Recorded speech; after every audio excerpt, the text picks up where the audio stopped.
There's an old saying when it comes to really sticking it to somebody twice. They say it adds insult to injury.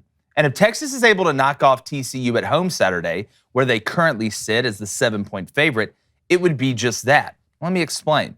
The Longhorns have decided to take up a membership at Globo Gym, aka the SEC, and along with Oklahoma, that will gut the two biggest brands out of the Big 12, taking lots of dollar signs and potential championship success along with it. Now, that didn't say the Big 12 isn't replacing them with good markets, teams, but we all know how big Texas and Oklahoma football is. When you think of the Big 12, those are the first two teams that pop into most people's minds. So overall, it will be a net loss for the conference. But Texas could deal a blow that would impact 2022 on their way out to their soon ex-conference by taking away their biggest and most hopeful chance for a college football playoff berth. Now, TCU is the guiding light in the Big 12 right now, and they're sitting undefeated. But a slip up against Texas on the road would open up the door for a one-loss Pac-12 champion, and that conference has 3 times the amount of teams legitimately in the playoff race than does the Big 12. And while Texas is a good team and you are playing on the road, they do have 3 losses, and I don't think that's going to be enough to push TCU into that 3 or 4 spot if they have that loss on the resume and it comes down to a bunch of one-loss teams. Now, we're going to pick who we think wins this game later on in the show. But for the sake of the Big 12 having a seat at the adults table come championship time, this weekend is definitely make or break. I'm going to bring in my co-host, former Michigan quarterback, Heisman candidate, just great person all around, 6'7". Don't stop. David Cohn. Then I'm going to bring in my brother, former Western Colorado wide receiver, and on Friday is known as Flaming Dragon. And here at Crane & Company, you know what time it is. I feel like the timing was wrong on that. No, I like it. I felt the timing was wrong. No, I like the timing on that. I don't, to be honest. You didn't? I didn't. I needed it to be a little bit later. Okay, well, you That's do have okay, a nice, Dave. you do have a did well over there. You do have a nice jacket. Hey, I like your jacket too a lot. Thanks, and you know about us. How about the timing of this right here? We know how to be friends. We know how to be friends. We do know how to be friends.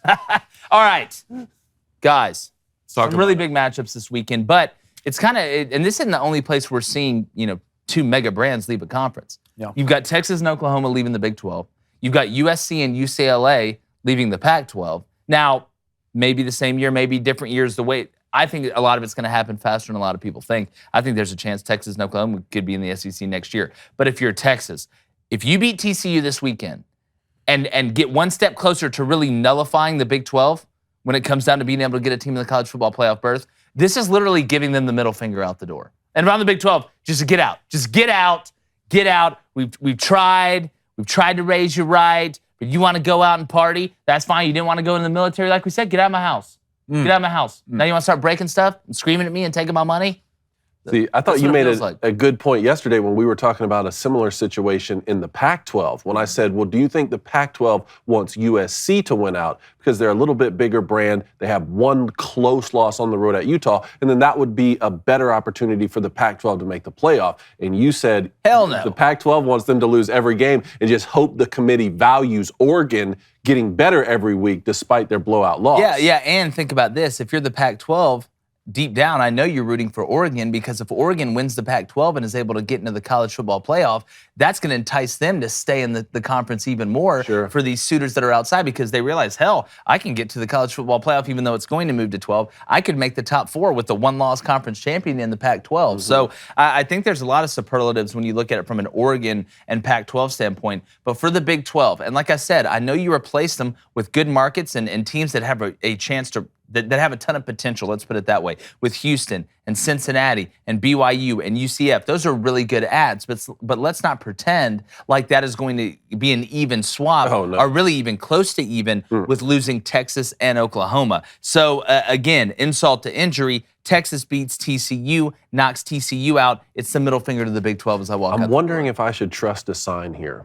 You've been talking a lot this season about trusting the signs here. I'm wondering if I should put a little future. It's like an 80% hit rate. Really? For like people outside. I'm wondering if I should put a little future bet that the SEC will not win the national championship this year. You know why?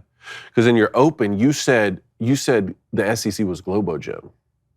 But Globo Gym loses. Well, Average Joe's won. Who's Average Joe's? I don't know. It could be any of the other conferences combined. I mean, look, I feel like Georgia's better than that Globo Gym team. That's me too, but I'm trying to trust signs Well, look, right now. what I mean by Globo Gym is that they have the best players, the best resources. Michelle, It's the top of the top. You look at Laser. Globo Gym, all right, they have Laser. shareholders. Yeah. Average Joe's didn't even have cup holders.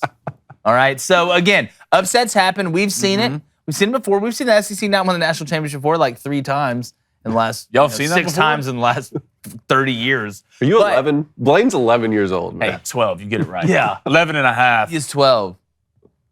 You always know if you use a Hey, half number. you said it. You said it, not me. You said it, not me. My neighbor. What's the, oh, what's, my no, no, no, neighbor. I didn't my say- little, my Not you. Not you. Calm No, down. okay, no. We That don't ain't- count that- David. We don't well, count do David. we count? No, we Wait, count hold on. me. What happened? You said my name. Oh, Yeah. Do we not count David? look, I'll use Ninja Focus and call you. Look, if you I don't know, need if you this is to your lock first it time in. joining on Flaming Dragon Friday, we cannot refer to my brother by his Gubby name. Poll's already out there. It Dragon. says, well, Jake say Blaine more than 3.5 times. That's all right. The over under 3.5. 3.5. Don't won't say it once. That's you the should have poll? bought it down. You went 4 last Friday. You should have bought it down to 2.5 and got the extra money. But I mean, I literally wrote it down. I can't believe Texas is a 7-point favorite in this game.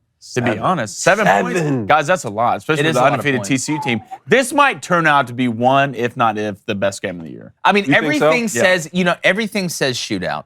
Everything you look at says it's going to be a shootout. Quinn Ewers over there spitting it out. Bijan, the Lambo, doing his thing from the backfield, catching it, running it.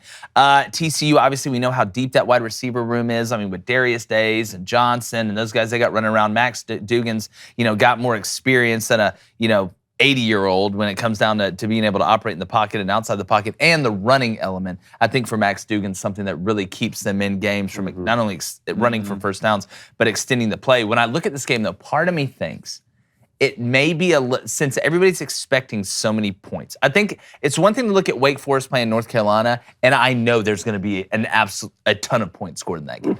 When I look at this game, the defenses are good enough, though, that they're hearing all this, too. They're hearing, it's the Texas offense versus TCU offense. Oh, look at all these players. Quinn Ewers and Max Duggan and Bijan Robinson and Quentin Johnson and all these guys. Nobody's talking about the defenses. And defensive guys play angry. Like, offensive guys can play angry, but it's not awesome for offensive guys to play out of their mind angry all the time because it's a different mindset that you're operating. On defense, you play angry, and it's almost like a personal thing. So I would not be shocked if this game was low scoring early while they were kind of feeling each other out and the defenses were flying around and making plays early, trying to make their statement on the game. Then you see it open up. And we're going to get into keys to victory, but it's a very interesting matchup. That spread is very interesting to me, Blaine. 7.5. Got the over. It's 7.5 now. 7.5 over under at 65.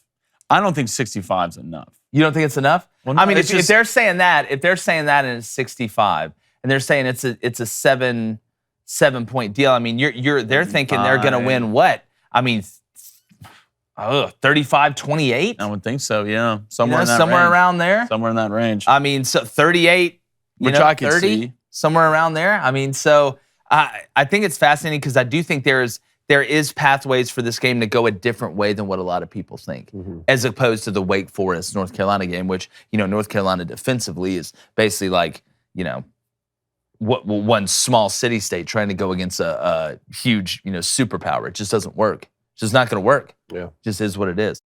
Hey, thanks so much for watching. Please subscribe to our YouTube channel and tell all your friends about it as well. More content soon.